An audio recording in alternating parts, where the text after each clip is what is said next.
Hi, you're watching what we've learned in 50 years working in France. We, that's mom and dad, Matt and Margaret Payton. And mom, you've got an amazing story that you'd like to share with us today. We wanted to find a house in the small town of Ghana, and we looked everywhere. Our first boy was just a baby in the pram. I pushed the pram around the town. We prayed and prayed that we'd find a house to have as a church in Ghana. Was that going to be the very first church? Yes, very first church, as far as we know, in the history of the town, which dated back to the 4th century. Wow. So we went round the town looking for a house as a church in this small town. We couldn't find one at all. We couldn't find an old building. We couldn't find anything.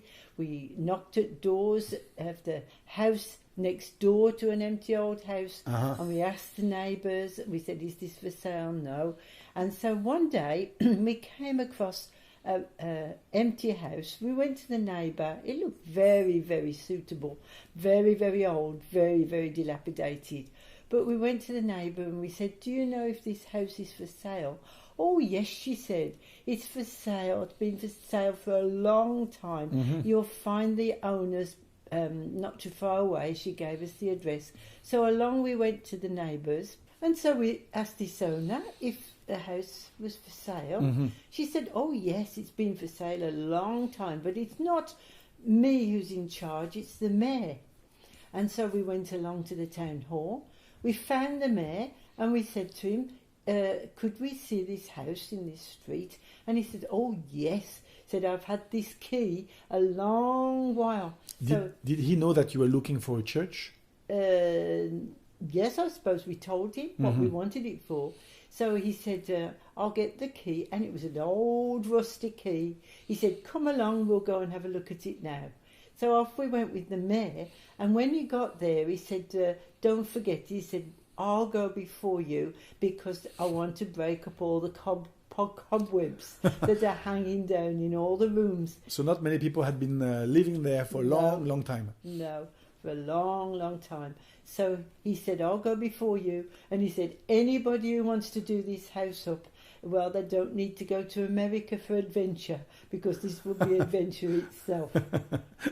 So when you saw that old run-down place, was it what you had been praying about, dreaming about, to see a church? Yes, it was exactly what we needed. And when we looked over it, we thought, this is it. This is the building for this town. Wow.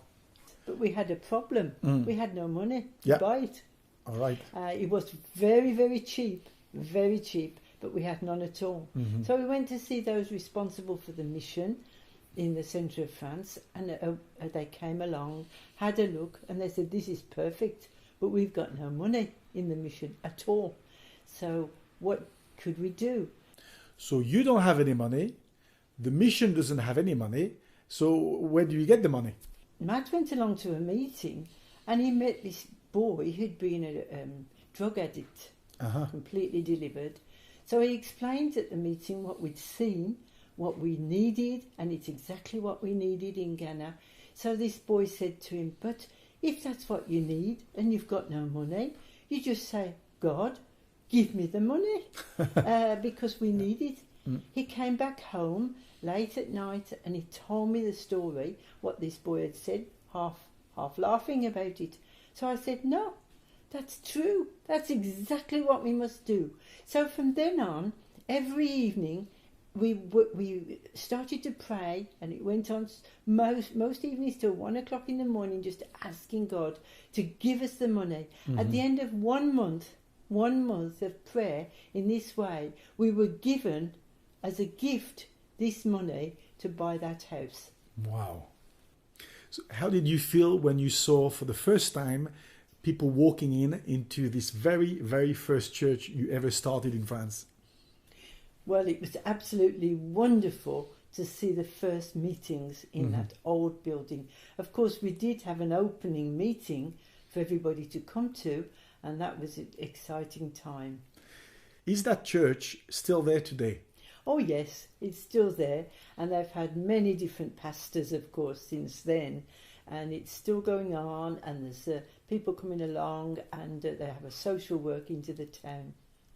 So, Mom, what is the key that we can take from this story today?